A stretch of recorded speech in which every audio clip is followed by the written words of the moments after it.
Salut tout le monde, welcome back, j'espère que vous allez toutes bien. Alors aujourd'hui on se retrouve pour une autre vidéo, mais une vidéo un peu différente. Alors aujourd'hui on va parler de cheveux.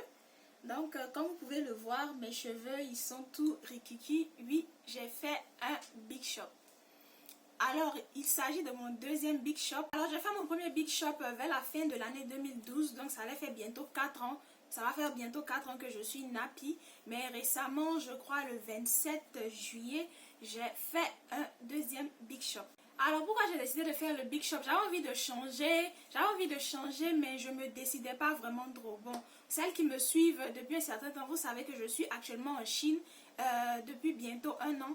Et tout le temps que je suis ici, c'est moi-même qui m'occupe de mes cheveux, c'est-à-dire de les coiffer et de faire toutes sortes de coiffures que j'ai sur la tête, c'est moi-même qui les fais.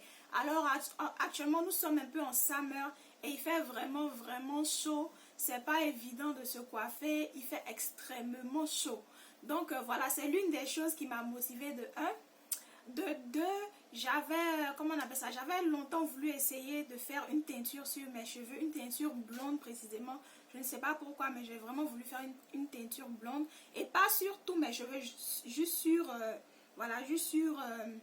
la moitié pour que ça ait un effet dégradé. Donc j'ai acheté la teinture depuis un moment, mais je l'avais là, j'hésitais à l'appliquer parce que beaucoup de personnes ont dit que la teinture ça casse les cheveux. J'ai des amis qui m'ont dit pareil, donc voilà, j'hésitais. Et puis bon, finalement récemment je me suis décidée à la mettre. Voilà, c'est comme ça, hein. Quand vous avez quelque chose autour de vous, moi je suis ce genre de personne, ça me démange.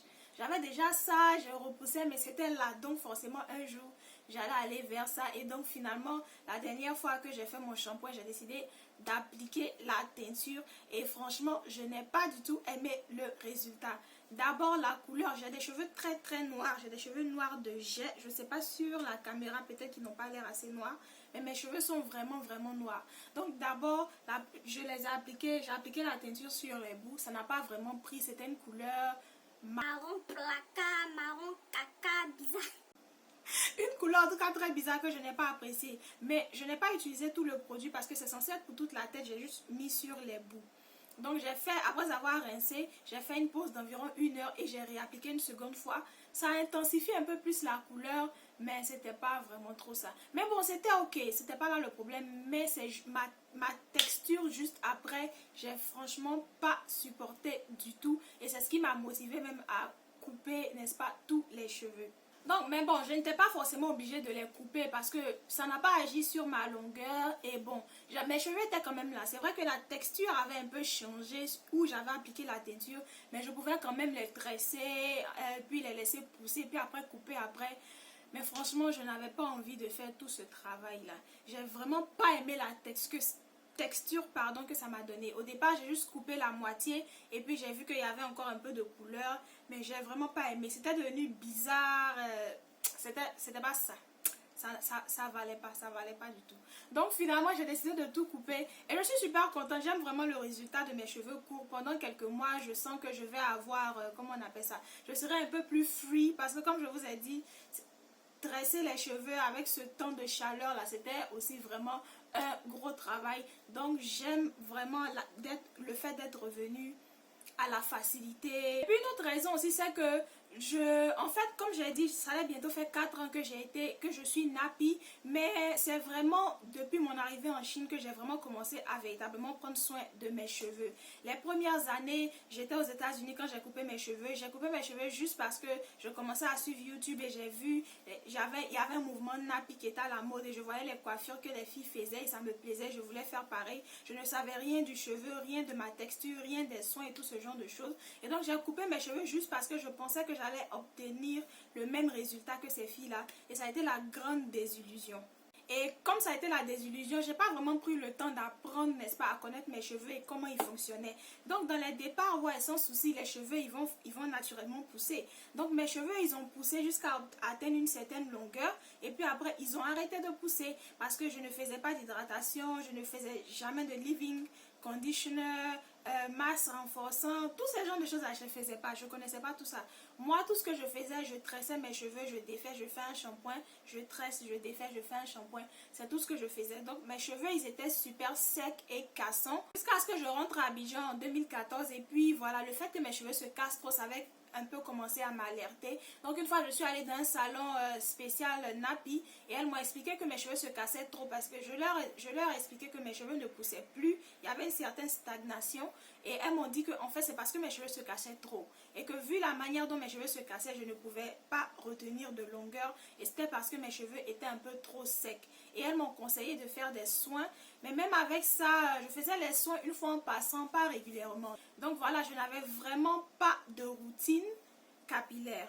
Une fois arrivée en Chine, le fait d'être éloignée des salons de coiffure et de toutes ces choses, j'ai commencé à prendre soin de mes cheveux moi-même. Je me suis développé une routine très simplifiée, mais routine quand même, et qui a fonctionné. Et donc pendant ces derniers mois, je me suis rendu compte que mes cheveux ont bien poussé, ils ont pris de la longueur. J'ai toujours eu du volume, pardon. Donc je n'ai pas le problème avec le volume. Mon problème c'était avec la longueur, mais mes cheveux étaient vraiment beaux. Si vous avez...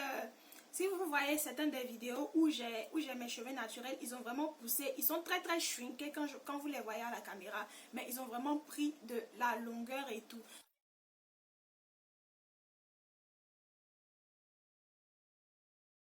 Donc voilà, c'est l'une des raisons qui m'a motivée aussi à couper parce que je me suis dit, cette longueur-là, je l'ai obtenue si on veut voir sur 4 ans parce que sur 3 ans sur les 4 ans, je n'ai pas entretenu mes cheveux, je ne savais pas comment prendre soin d'eux. Maintenant que je sais comment les entretenir, ce qui marche avec mes cheveux, ce que mes cheveux aiment, je suis plus habilitée à pouvoir mieux prendre soin d'eux et à obtenir vraiment une croissance beaucoup plus saine. Voilà, cette vidéo là, c'est aussi une manière pour moi de documenter mon nouveau parcours parce que mon objectif c'est sur 1 an d'obtenir la même longueur, sinon plus que j'avais obtenu en 4 ans. Et je pense que c'est possible parce que comme je dis auparavant, je ne connaissais rien, je n'entretenais pas mes cheveux. Mais maintenant que je sais ce qui va avec mes cheveux, ce que mes cheveux aiment, je pense que avec ma routine capillaire bien adaptée, je suis à même de pouvoir obtenir la même longueur que j'avais obtenu pendant ces 4 ans-là en 1 an. Donc voilà, c'est un peu mon objectif et le challenge que je me suis fixé. On verra si oui ou non j'arrive à réussir cela. Donc en fin juillet 2017, on sera de retour pour faire un bilan. Alors, est-ce que je vais transformer ma chaîne en une chaîne de nappy hair? Pas véritablement, parce que avant même de commencer ma chaîne YouTube, j'étais déjà nappy. La raison pour laquelle je n'ai jamais fait de vidéo dans ce sens, c'est parce que j'estimais qu'il y a déjà tellement de vidéos qui sont out there, donc je ne savais pas vraiment qu'est-ce que j'allais apporter de spécial. Et puis de deux, comme je dis, moi-même je ne maîtrisais pas mes cheveux, je n'avais pas de routine, donc je n'avais vraiment rien à apporter et je ne voulais pas faire une vidéo juste pour faire. Mais maintenant, vu que je repars un peu à zéro, je ne vais pas vraiment transformer ma chaîne en chaîne de nappy parce que comme je dis, ma routine capillaire, elle est vraiment simple. Néanmoins, je pense que je peux partager avec vous mon évolution. Et puis, s'il y a des choses intéressantes, des petits styles, des trucs qui marchent pour moi dans cette nouvelle aventure, je viendrai volontiers partager avec vous. Donc, c'est un peu le but de ce partage. Donc, actuellement, mes cheveux là, même là encore, ils sont shrinkés. Je les ai mesurés avant de faire cette vidéo et ils sont environ à 3,5 cm. Donc, on peut quand même les tresser et tout. Donc, actuellement, ils sont à 3,5 cm. Donc, voilà les amis, c'est tout pour ce qui est de cette vidéo. Je ne veux pas qu'elle soit trop longue. N'hésitez pas à me laisser vos astuces, vos conseils, vos commentaires dans la barre, dans les commentaires, voilà. Et si vous n'êtes pas abonné, n'hésitez pas à le faire, s'il vous plaît, ça me ferait beaucoup plaisir. Et voilà, je vous retrouve la prochaine fois et que Dieu vous bénisse. Bye.